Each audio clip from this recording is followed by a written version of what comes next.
ونتوكل عليه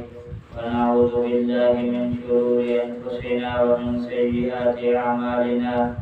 من يهده الله فلا مضل له ومن يضلل فلا هادي له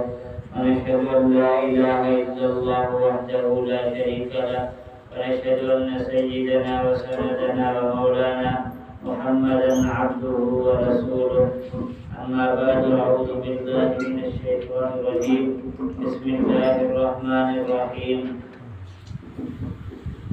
يا أيها الذين آمنوا كتب عليكم الصيام كما كتب على الذين من قبلكم لعلكم تتقون قال الله تعالى إنا نحن نزلنا الذكر وإنا له لحافظون وقال النبي صلى الله عليه وسلم خيركم من تعلم القرآن وعلمه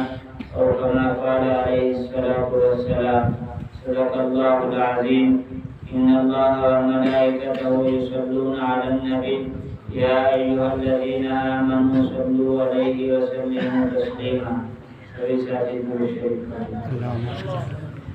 اللهم صل على محمد وعلى آل محمد كما صليت على إبراهيم وعلى آل إبراهيم إنك حميد مجيد اللهم بارك على محمد وعلى آل محمد كما باركت على إبراهيم وعلى آل إبراهيم إنك حميد مجيد يا محترم دوستو बुजुर्गों भाइयों अल्लाह तबारक व तआला जा बेशुमार बेहद एहसानात रब्बुल आलमीन अजमा आसा सबनी के हम खत्मुल कुरान जे मौके थे अपने घर में अचण जी तौफीक अता फरमाई अल्हम्दुलिल्लाह डॉक्टर अब्दुल समद साहब जे खुलूस दावत ते हाजिरी थी मां कारी अब्दुल समी साहब ऐं कारी अब्दुल रहीम साहब के दिल जे अता गहरान से मुबारकबाद दिया जो माशाअल्लाह कुरान जी मुकम्मल तकमील की सआदत हासिल की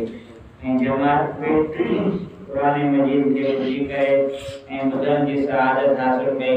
अल्लाह ताला जानबन जे बुधन के बने बारगाह में इलाही में कबूल मंजूर फरमाए। मेरे मोहतरम दोस्तों बुजुर्गों भाइयों ये रमजान मुक़द्दस जो महीनो जेको